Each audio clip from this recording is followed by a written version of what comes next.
Los hombres que me rogaban en mis 20 ahora están casados con mujeres inferiores a mí. ¿Por qué se conformaron en lugar de esperarme? Bienvenido a Mich Historias de Reddit. Te invito a que te suscribas, actives la campanita y le des like. Eso me ayuda a llegar a más personas.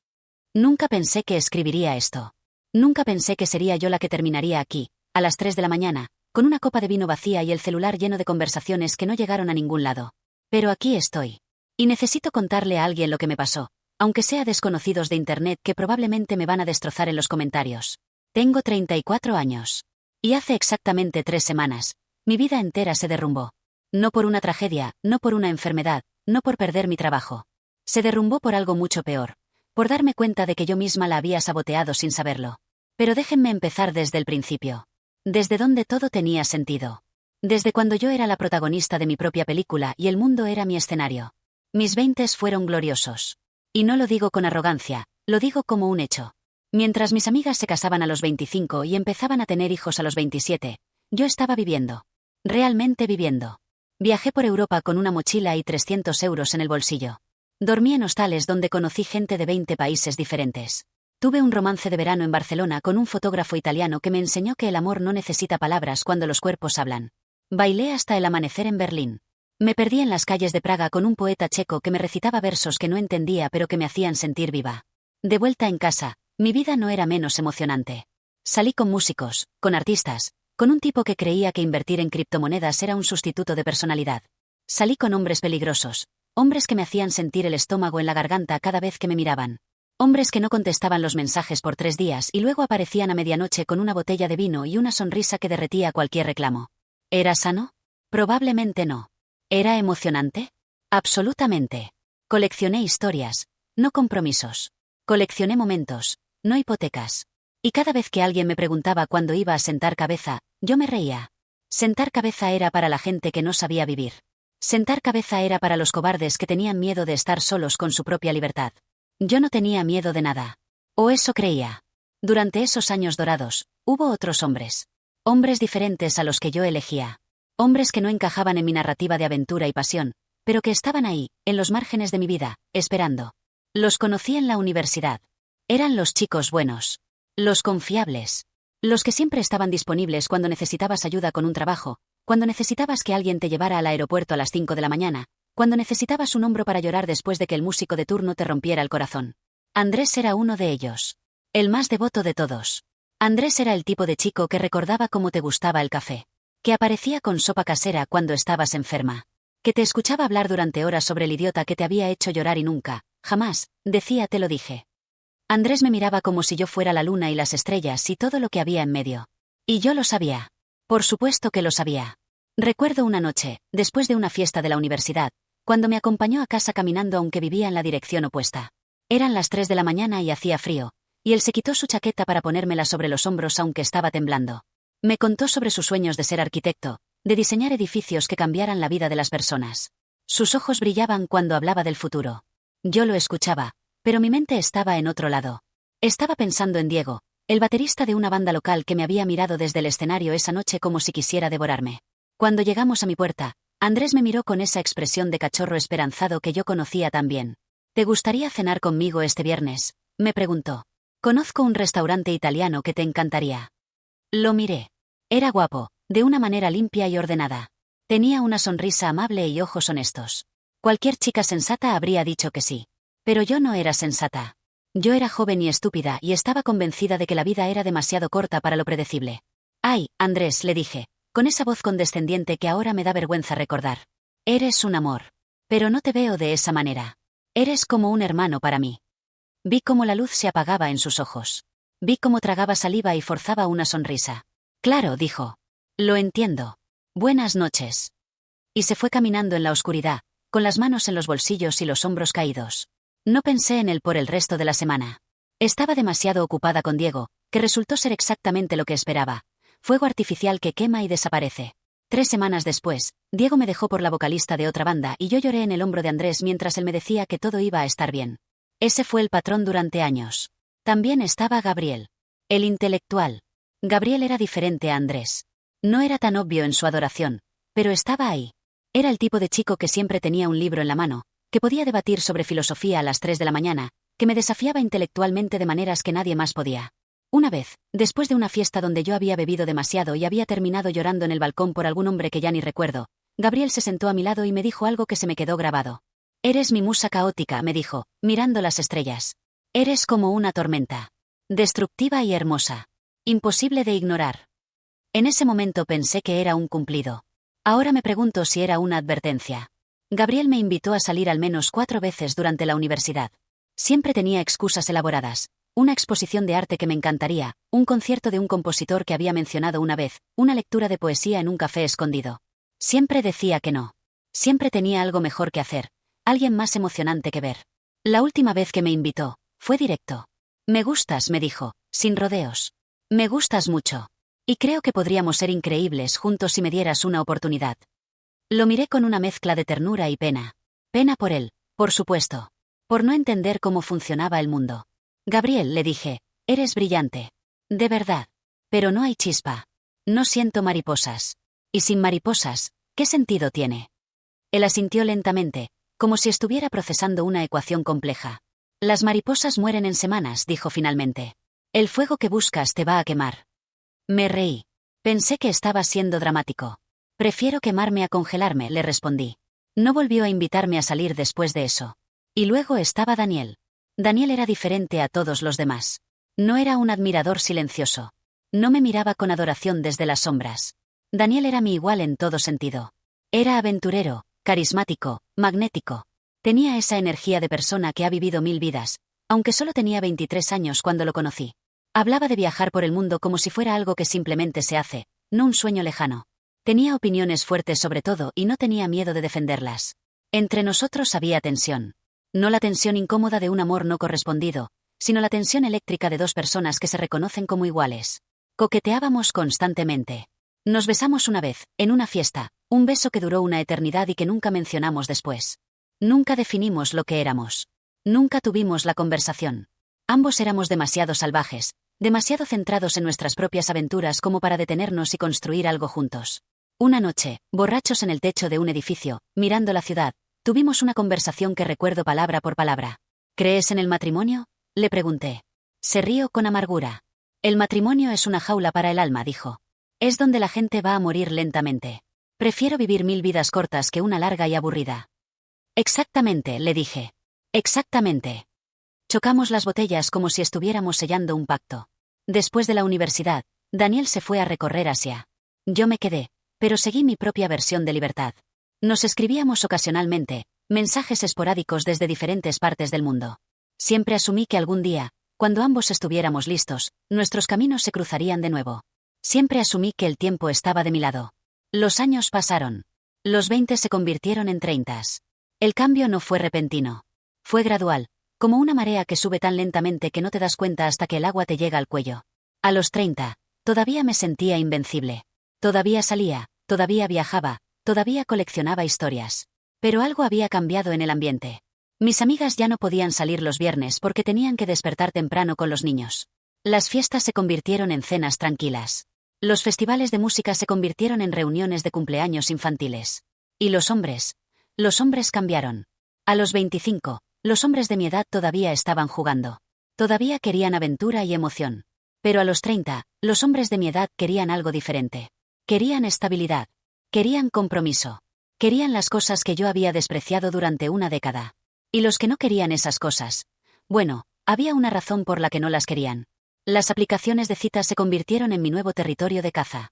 Y déjenme decirles, es un páramo desolador. Hombres divorciados con equipaje emocional que necesitaba su propio vagón de tren. Hombres que nunca habían tenido una relación seria y claramente tenían problemas que no estaban dispuestos a examinar. Hombres que seguían viviendo como si tuvieran 22, viviendo con roommates, trabajando en empleo sin futuro, sin ningún plan para los próximos 6 meses, mucho menos para los próximos 6 años. ¿Dónde estaban los hombres buenos? ¿Los estables, los maduros, los que tenían sus vidas ordenadas? La respuesta, por supuesto, era obvia. Estaban casados. Se habían casado a los 28, a los 30. Habían encontrado a sus parejas mientras yo estaba persiguiendo fuegos artificiales en 3 continentes. Pero no todos podían estar casados, ¿verdad? Tenía que haber algunos que todavía estuvieran disponibles. Algunos que hubieran estado esperando, igual que yo, el momento perfecto para sentar cabeza. Y entonces, una noche de frustración, deslizando el dedo hacia la izquierda en una sucesión interminable de perfiles inadecuados, se me ocurrió una idea. ¿Por qué estaba buscando extraños cuando ya conocía candidatos perfectos? Los había conocido hacía más de 10 años. Eran los chicos buenos de la universidad.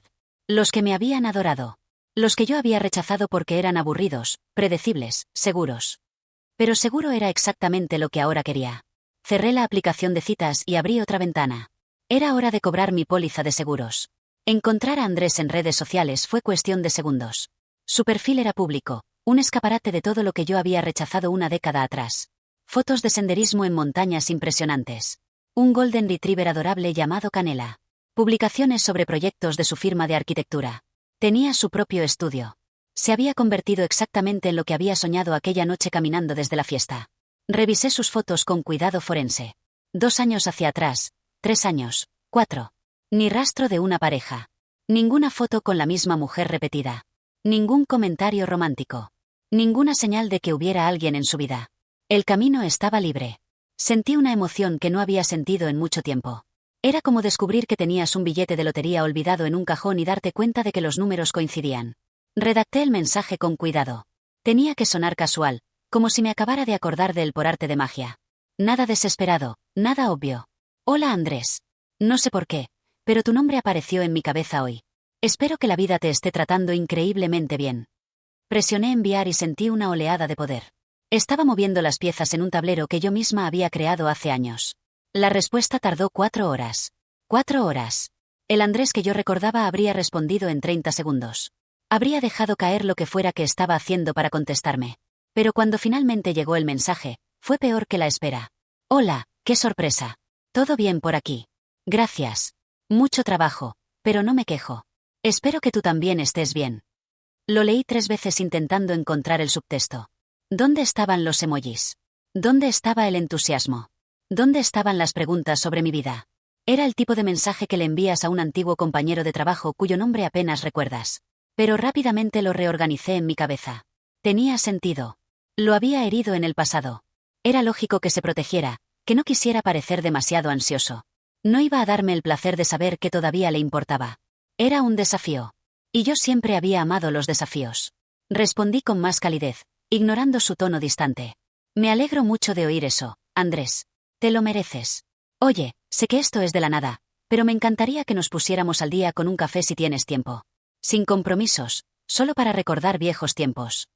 La frase sin compromisos era una pequeña mentira. El compromiso era exactamente lo que tenía en mente. Su respuesta tardó hasta el día siguiente. Dijo que su semana estaba bastante ocupada, pero que podría tener un hueco el viernes por la tarde. Que le avisara si eso me funcionaba. Funcionaba perfectamente. El viernes llegué a la cafetería con 15 minutos de antelación. Elegí una mesa junto a la ventana, con buena luz natural, donde él pudiera verme en cuanto entrara. Llevaba un vestido que sabía que me quedaba bien, elegante pero no excesivo, que sugería esfuerzo sin parecer desesperación. Me había tomado mi tiempo con el maquillaje, resaltando mis mejores rasgos sin exagerar. Quería que viera lo que se había perdido todos estos años. No una versión desesperada de mí, sino la versión mejorada, la que finalmente estaba a su alcance. Andrés llegó puntual. Lo vi a través del cristal antes de que él me viera, y mi primer pensamiento fue, ¿se ve bien? No. Se veía increíble. Había perdido completamente el aire de chico universitario. Lo había reemplazado con una confianza tranquila que no recordaba. Llevaba una camisa bien planchada, su pelo perfectamente peinado. Caminaba con la seguridad de alguien que sabe exactamente quién es y está cómodo con ello. Sentí un aleteo de nervios. Lo aplasté inmediatamente. Seguía siendo Andrés. El chico que una vez escribió un poema terrible sobre mis ojos. El chico que caminó 40 minutos en la dirección equivocada solo para acompañarme a casa. Entró y me vio. Sonrió. Pero no era la sonrisa embelesada que yo recordaba. Era una sonrisa educada, la que le darías a cualquier conocido. Se acercó a la mesa. Y en lugar del abrazo que esperaba, me tendió la mano. Un apretón de manos. Firme, breve, profesional. Fue como recibir un balde de agua fría. Qué bueno verte, dijo, sentándose frente a mí. ¿Estás bien? No estás hermosa. No estás increíble. Solo estás bien. Como si estuviera comentando el clima. La conversación que siguió fue extraña. Era como hablar con un conocido agradable en la sala de espera de un dentista. Me preguntó por mi trabajo. Asentí, le conté brevemente, y él asintió también. Me preguntó por mis viajes. Le conté algunas anécdotas, las más impresionantes, esperando ver admiración en sus ojos. Él sonrió en los momentos adecuados, pero sus ojos estaban distantes, como si estuviera pensando en otra cosa. Intenté traer a colación nuestros recuerdos compartidos. Las fiestas de la universidad, las noches de estudio, nuestras bromas internas. ¿Te acuerdas cuando nos quedamos encerrados en la biblioteca hasta las 2 de la mañana? Le pregunté, riéndome. Él se rió también. Cortésmente. Sí, dijo. Parece que fue hace toda una vida. La frase fue como un muro de cristal entre nosotros. Yo estaba de un lado, intentando desesperadamente reavivar algo. Él estaba del otro, observándome con una curiosidad amable pero completamente desapegada. Habló de su trabajo con pasión genuina. De los edificios que diseñaba, de la satisfacción de crear algo que duraría generaciones. Habló de Canela, su perro, con un afecto que nunca le había visto expresar por nada cuando éramos jóvenes. Habló de sus proyectos futuros, de un viaje que planeaba hacer a Japón para estudiar arquitectura tradicional. Parecía contento. Centrado. Completo. No parecía un hombre al que le faltara algo. O alguien. Después de 20 minutos de conversación superficial, decidí que era suficiente. Tenía que tomar las riendas. Había venido con un propósito y no me iba a ir sin intentarlo. Apoyé los codos en la mesa. Me incliné un poco hacia adelante. Le dediqué mi sonrisa más cálida, la que había derretido a docenas de hombres a lo largo de los años. ¿Sabes, Andrés? Es muy bueno verte. He estado pensando mucho últimamente sobre lo que realmente importa en la vida. Él me miró, esperando. A veces te pasas años persiguiendo fuegos artificiales, continué, solo para darte cuenta de que lo que realmente quieres es una fogata cálida y constante. Era una metáfora perfecta. Clara, directa, poética. Le estaba abriendo la puerta de par en par. Le estaba diciendo, sin decirlo, yo fui los fuegos artificiales que perseguí. Ahora quiero ser tu fogata. Ahora estoy lista para ti. Su sonrisa educada se desvaneció. La reemplazó una expresión más seria. Asintió lentamente, como si estuviera procesando mis palabras con cuidado. Entiendo lo que quieres decir, dijo finalmente. Y me alegro de que hayas llegado a ese punto. De verdad. Esperé. Esperé a que continuara. A que dijera que él había estado esperando este momento. Que él era esa fogata. Que siempre lo había sido. Pero en lugar de eso, tomó un sorbo de su café. Lo dejó sobre la mesa con cuidado. Y me miró directamente a los ojos. Mira, dijo, voy a ser honesto contigo porque te aprecio como una persona de mi pasado. Fue muy agradable ponernos al día. Pero no estoy interesado en nada más. El mundo se detuvo. La persona que yo era en la universidad continuó. El chico que estaba enamorado de ti, ya no existe. Crecí. Cambié. Y te deseo sinceramente que encuentres lo que estás buscando. No estaba siendo cauteloso. No estaba protegiendo su corazón herido. Me estaba rechazando. A mí.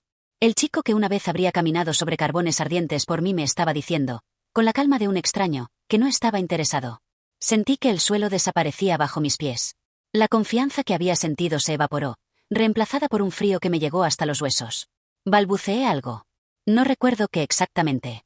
Algo sobre que por supuesto solo quería ser amiga, que no había malinterpretado nada. Las palabras salieron de mi boca como un reflejo de supervivencia, intentando salvar algún resto de dignidad. Él sonrió con amabilidad. Como si supiera exactamente lo que estaba pasando. Como si me tuviera lástima. Miró su reloj. Tengo que volver a una reunión, dijo. Pero fue bueno verte. Se levantó. Fue a la barra. Pagó los 2 cafés sin preguntarme. Volvió a la mesa, me dio otro apretón de manos, y con un que te vaya bien que sonó terriblemente final, se fue. Me quedé sola. Mirando su taza vacía. Sintiendo como la humillación me subía por el pecho hasta las mejillas. Esa noche no dormí. Me serví una copa de vino. Luego otra. Luego perdí la cuenta. El desconcierto inicial se transformó en algo más oscuro. En ira. Una ira fría y lógica que me ayudó a reorganizar lo que había pasado en una narrativa que pudiera soportar. ¿Quién se creía que era Andrés?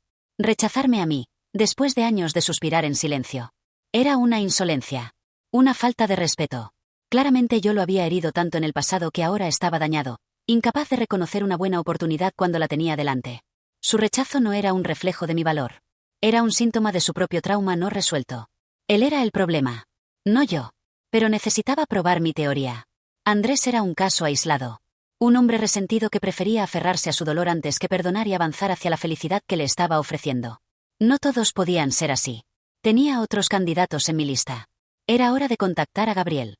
Si has llegado hasta aquí, significa que esta historia te está gustando. Suscríbete a Michistorias de Reddit, activa la campanita y dale like, eso me ayuda a llegar a más personas. Gabriel fue más difícil de encontrar. Su perfil era privado, pero teníamos amigos en común. Las pocas fotos que pude ver eran una postal de vida suburbana perfecta. Una casa bonita con jardín. Un perro grande y peludo. Y en la mayoría de las fotos, una mujer. La misma mujer, una y otra vez. Una esposa. Y en una foto de hace unos meses, un bebé. Mi primer instinto fue cerrar la página. Estaba casado. Caso cerrado. Pero luego una voz en mi cabeza susurró, ¿y qué? Un matrimonio no significa que sea feliz. Tal vez se había conformado. Tal vez había elegido a esa mujer por defecto, por cobardía, porque yo no estaba disponible en ese momento. Tal vez vivía una vida de silenciosa desesperación, soñando con la musa caótica que había dejado escapar. Tal vez mi mensaje sería un rayo de sol en su vida gris. Le escribí. Algo diferente a lo que le había mandado a Andrés. Más juguetón, más nostálgico, apelando a la conexión intelectual que habíamos tenido. Hola Gabriel. El otro día escuché una canción que me recordó nuestras charlas de madrugada sobre filosofía y el sentido de la vida. ¿Todavía crees que el sistema está diseñado para aplastar la individualidad? Espero que tu vida sea tan interesante como tus teorías. Presioné enviar con menos confianza que la primera vez. Pero todavía con esperanza. La respuesta llegó al día siguiente. Y no era de él.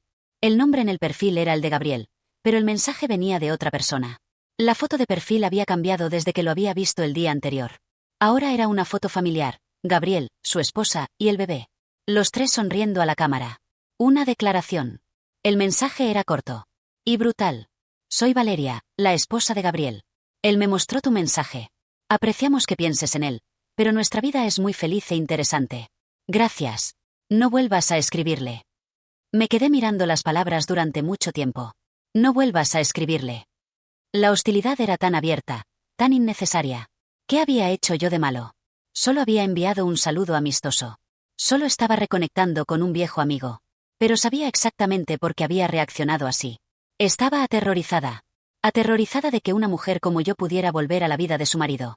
Aterrorizada de no poder competir. Lo tenía con correa corta porque sabía, en el fondo, que él se había conformado con ella. Que ella era la opción segura, no la opción deseada. Pobre Gabriel. Había cambiado su libertad intelectual por una vida vigilada por los celos. Cerré la conversación sin responder. No tenía sentido discutir con alguien tan claramente insegura. 2 fracasos. Pero todavía quedaba uno. El más importante. Daniel. Durante días, no pude dejar de pensar en él. En nuestras conversaciones en el techo. En el beso que nunca mencionamos. En la promesa tácita de que algún día, cuando ambos hubiéramos terminado de explorar el mundo, nos encontraríamos. Conseguí su número a través de un amigo en común. Me dijeron que estaba viviendo en otra ciudad, que le iba bien, que seguía siendo el mismo Daniel de siempre. Mi corazón latía tan fuerte que casi podía escucharlo cuando marqué su número. Respondió al tercer timbre. Hola. Su voz. La misma voz. Sentí que los años se desvanecían. Daniel. Soy yo. Hubo una pausa. Luego una risa. Una risa genuina, sorprendida, cálida. No puede ser. ¿En serio? ¿Cómo conseguiste mi número? La conversación fluyó como si no hubiera pasado el tiempo. Nos reímos de las mismas cosas. Recordamos las mismas anécdotas.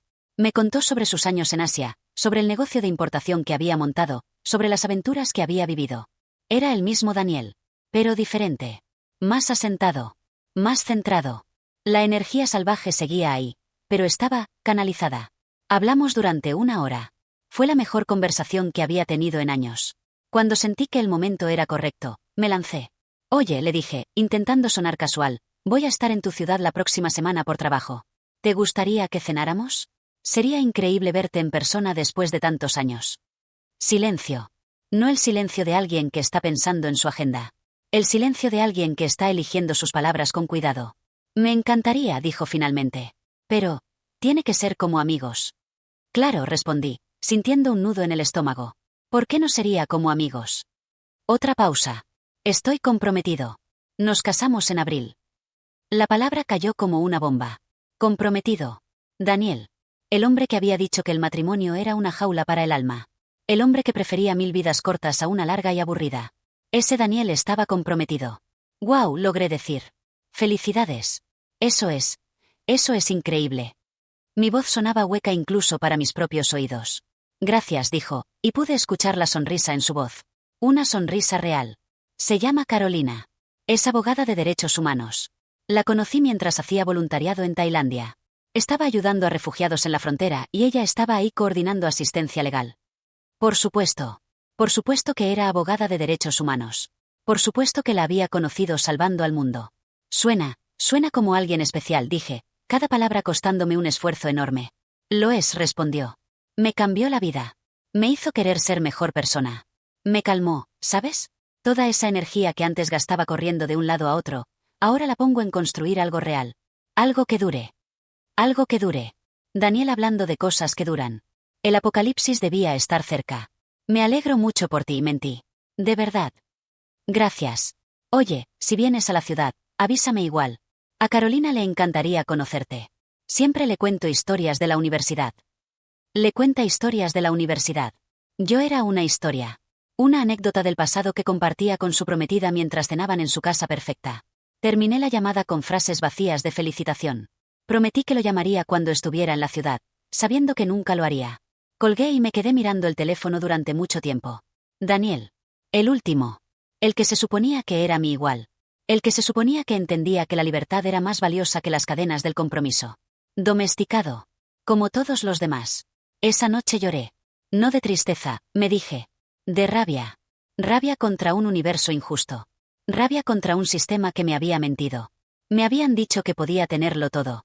Que podía vivir mi juventud al máximo y luego, cuando estuviera lista, encontrar el amor. Que los hombres buenos estarían esperando. Nadie me dijo que tenían fecha de caducidad. Nadie me dijo que mientras yo estaba en Barcelona besando fotógrafos italianos, Andrés estaba construyendo una carrera y aprendiendo a vivir sin mí. Nadie me dijo que mientras yo debatía filosofía a las 3 de la mañana sin ninguna intención de compromiso, Gabriel estaba guardando ese amor para dárselo a alguien que lo apreciara. Nadie me dijo que mientras yo asumía que Daniel y yo éramos demasiado salvajes para el matrimonio, él estaba en Tailandia conociendo a una mujer que lo haría querer cambiar. Habían seguido adelante. Todos ellos. Habían crecido, habían madurado, habían construido vida sin mí. Y yo me había quedado exactamente donde estaba. Persiguiendo fuegos artificiales en un cielo que ya estaba oscuro. Las semanas siguientes fueron una neblina de autocompasión y negación. Intenté volver a las aplicaciones de citas. Tuve algunas citas. Hombres perfectamente adecuados que no me hacían sentir nada. Hombres con trabajos estables y apartamentos propios que me parecían terriblemente aburridos. Hombres que querían conocerme de verdad y eso me aterrorizaba. ¿Por qué me aterrorizaba? Porque si me conocían de verdad, verían lo que yo estaba empezando a ver. Que debajo de toda la aventura y la libertad y las historias emocionantes, había una mujer que no sabía cómo construir algo real. Una mujer que solo sabía correr. Empecé a investigar a los otros chicos de la universidad. Los otros candidatos que había descartado mentalmente como opciones secundarias. Tomás, el músico sensible que escribía canciones sobre el amor verdadero. Ahora era contador en una firma de prestigio. Casado con su novia del instituto. 2 hijos. Roberto, el deportista amable que siempre me guardaba asiento en clase. Casado hace 6 años. Vivía en otra ciudad con su esposa y su hija. Miguel, el gracioso que me hacía reír hasta que me dolía el estómago. Casado. Esperando su primer hijo. Uno por uno, todos los nombres de mi lista se tachaban. Todos habían encontrado a alguien. Todos habían construido las vidas que yo había despreciado como aburridas y predecibles. Y la peor parte, la que me costaba admitir incluso a mí misma, es que se veían felices. En sus fotos, en sus publicaciones, en los fragmentos de sus vidas que podía ver a través de las redes sociales. No parecían personas atrapadas en matrimonios de conveniencia. Parecían personas que habían encontrado lo que buscaban. Mientras yo seguía buscando. El momento que lo cambió todo fue pequeño. Insignificante. El tipo de momento que normalmente olvidarías antes de que termine el día. Era sábado. Llevaba semanas encerrada en mi apartamento, saliendo solo para trabajar y comprar lo esencial. Pero esa mañana me desperté con una necesidad desesperada de aire fresco, de ver gente, de recordar que el mundo seguía girando aunque el mío se hubiera detenido. Fui al mercado de agricultores que ponían cerca de mi casa. Era uno de esos mercados pintorescos llenos de verduras orgánicas y pan artesanal y parejas jóvenes paseando con sus perros. El tipo de lugar que normalmente evitaba porque me parecía demasiado doméstico. Pero ese día necesitaba estar rodeada de vida, aunque fuera la vida simple y ordinaria que siempre había despreciado. Estaba examinando unos tomates, intentando recordar cómo se supone que eliges los buenos, cuando lo escuché. Una risa. Una risa que conocía. Una risa que no había escuchado en más de 10 años pero que reconocí instantáneamente, como reconoces una canción de tu infancia aunque no la hayas escuchado en décadas. Me giré lentamente, con el corazón latiéndome en los oídos. Y ahí estaba. Andrés. Pero no estaba solo. A su lado, sosteniendo una canasta de mimbre llena de verduras, Había una mujer. La vi primero de perfil. Era bonita, pero no de la manera en que yo siempre había pensado que era importante ser bonita. No llevaba casi maquillaje. Su pelo estaba recogido en una coleta desordenada, práctica. Llevaba jeans gastados y unas botas de montaña que claramente habían visto muchos senderos. Parecía cómoda. Cómoda consigo misma, cómoda con él, cómoda con el mundo. Parecía el tipo de persona que no necesita impresionar a nadie porque ya sabe exactamente quién es. Se estaban riendo de algo que ella acababa de decir. Una risa fácil, natural, el tipo de risa que solo compartes con alguien que conoces profundamente. Me escondí detrás de un puesto de manzanas. No sé por qué. Instinto, supongo. El instinto de un animal herido que no quiere ser visto en su momento de debilidad. Desde mi escondite, los observé. Él le dijo algo y ella negó con la cabeza, sonriendo. Le pasó un durazno para que lo oliera. Él lo hizo, cerró los ojos como si estuviera saboreando un vino fino, y luego asintió con aprobación exagerada. Ella se rió de nuevo. Y entonces él hizo algo que me rompió. Le dio un beso. Un beso pequeño, suave, casi automático. En la frente. Como si fuera algo que hacía 1000 veces al día. Como si fuera algo tan natural como respirar. No era un beso de pasión. No era un beso de película. Era algo mucho peor. Era un beso de intimidad. El tipo de beso que solo existe entre dos personas que han construido un mundo juntas. Y la manera en que él la miró después. Dios. Reconocí esa mirada. Era la misma mirada de adoración absoluta que solía dedicarme a mí hace años. Pero era diferente. Más profunda. Más tranquila. No era la adoración ansiosa de un chico universitario que no sabe si es correspondido. Era la mirada de un hombre que ha encontrado su hogar y lo sabe con certeza. Ella era su hogar. Sentí algo que no era ira. No era celos, aunque había un poco de eso también. Era algo más grande, más devastador. Era duelo. Duelo por algo que nunca tuve. Duelo por algo que podría haber tenido si hubiera tomado decisiones diferentes. Duelo por una versión de mí misma que nunca existió. La versión que habría sabido reconocer lo que tenía delante cuando todavía estaba disponible. Observé cómo caminaban entre los puestos, él con el brazo alrededor de sus hombros, ella inclinándose hacia él como si fuera lo más natural del mundo.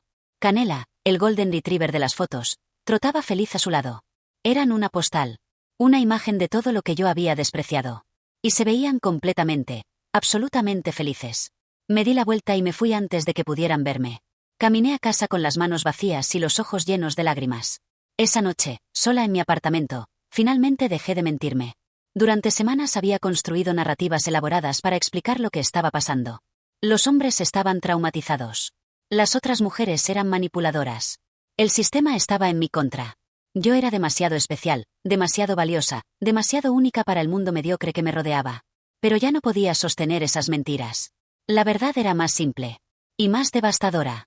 Mi error no fue disfrutar mi juventud. Eso estaba bien. Mi error no fue viajar, o tener aventuras, o vivir experiencias. Mi error fue pensar que era especial. Que las reglas no aplicaban para mí. Que podía tenerlo todo sin sacrificar nada. Mi error fue tratar a las personas como opciones en lugar de como seres humanos con sus propios sueños y deseos y límites. Andrés no me esperó porque no tenía ninguna obligación de esperarme. Le dejé claro, una y otra vez, que no lo quería. Y eventualmente, me creyó. No porque estuviera traumatizado o fuera cobarde. Porque me respetó lo suficiente como para creerme cuando le decía que no. Gabriel no se conformó con Valeria. La eligió. La eligió porque ella le ofreció algo que yo nunca le ofrecí. La posibilidad de un futuro juntos. Daniel no fue domesticado por Carolina. Creció. Evolucionó. Se dio cuenta de que hay formas de libertad que no había considerado antes. La libertad de elegir a alguien. La libertad de quedarse. Y yo me quedé exactamente donde estaba. Convencida de que el mundo giraría a mi alrededor. Convencida de que siempre habría tiempo. Convencida de que las puertas que cerraba siempre podrían volver a abrirse. Pero las puertas no funcionan así. Las personas no funcionan así. La vida no funciona así. Pensé mucho en la metáfora que le dije a Andrés en la cafetería. Sobre los fuegos artificiales y las fogatas. Yo quería ser ambos.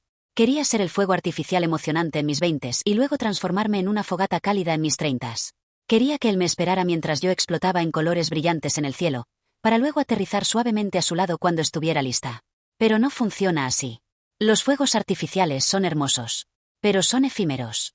Queman brillante y rápido y luego desaparecen, dejando solo humo y el eco de un estallido. Las fogatas son diferentes. Las fogatas requieren tiempo. Requieren cuidado. Requieren que alguien se quede, que alimente el fuego, que lo proteja del viento. Las fogatas no se construyen en un instante de pasión. Se construyen lentamente, con paciencia, con presencia constante. Yo quería la fogata sin haber hecho el trabajo de construirla. Quería el calor sin haber juntado la leña. Quería el fuego sin haber estado ahí para encenderlo. No es justo culpar a Andrés por haber construido su fogata con alguien más. Él me invitó a sentarme junto al fuego hace una década. Yo elegí irme a ver los fuegos artificiales. Hay otra metáfora que me persigue ahora. Una que se me ocurrió esa noche, caminando a casa desde el mercado. La vida no es una carrera. Durante años pensé que lo era. Pensé que iba en primer lugar, acumulando experiencias como trofeos mientras los demás se quedaban atrás, atrapados en sus vidas pequeñas y predecibles. Pero no era una carrera. Era un juego de sillas musicales. ¿Recuerdan ese juego de niños? La música suena, todos caminan en círculo, y cuando la música para, todos corren a sentarse. En cada ronda, hay una silla menos. Y al final, alguien queda de pie. Durante años, yo bailé alrededor de las sillas. Bailé con gracia y alegría, disfrutando la música, sin preocuparme por sentarme porque ¿para qué apurarse?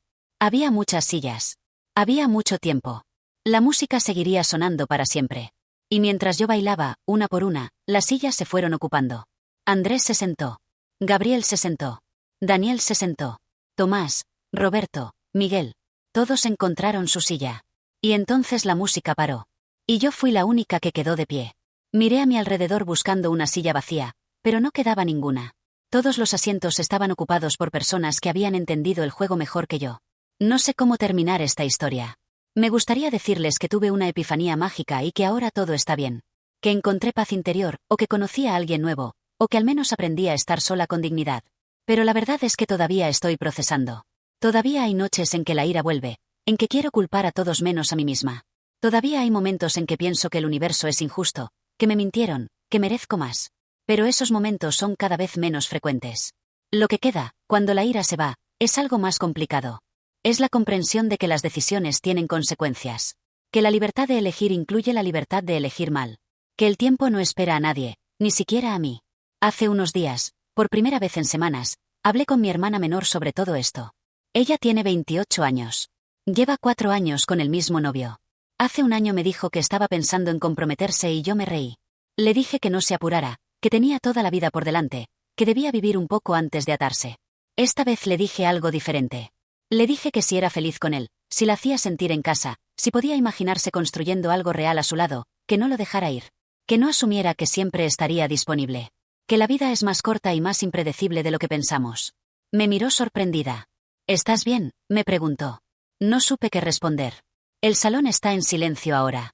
La música terminó hace mucho tiempo. Todos se fueron a casa con sus parejas, a sus vidas construidas, a sus fogatas cálidas. Y yo estoy aquí, aprendiendo a vivir con el silencio. Quizás algún día encuentre mi propia silla. Quizás haya un juego diferente, con reglas que todavía no conozco, donde todavía tenga una oportunidad. O quizás no. Quizás esto es lo que me toca. Quizás esta es la consecuencia de mis decisiones, y tengo que aprender a vivir con ella en lugar de luchar contra ella. Lo que sé es esto, no puedo volver atrás. No puedo desrechazar a Andrés. No puedo designorar a Gabriel. No puedo recuperar los años que pasé persiguiendo cosas que brillaban pero no calentaban. Solo puedo seguir adelante. Y quizás, solo quizás, todavía hay tiempo para aprender a escuchar una música diferente. Una melodía más tranquila, más suave, que siempre estuvo ahí pero que yo, en mi ruidosa juventud, nunca me detuve a escuchar. Espero que no sea demasiado tarde para aprender. Si esta historia te ha gustado, suscríbete a Michhistorias de Reddit, activa la campanita y dale like, eso me ayuda a llegar a más personas. Miau.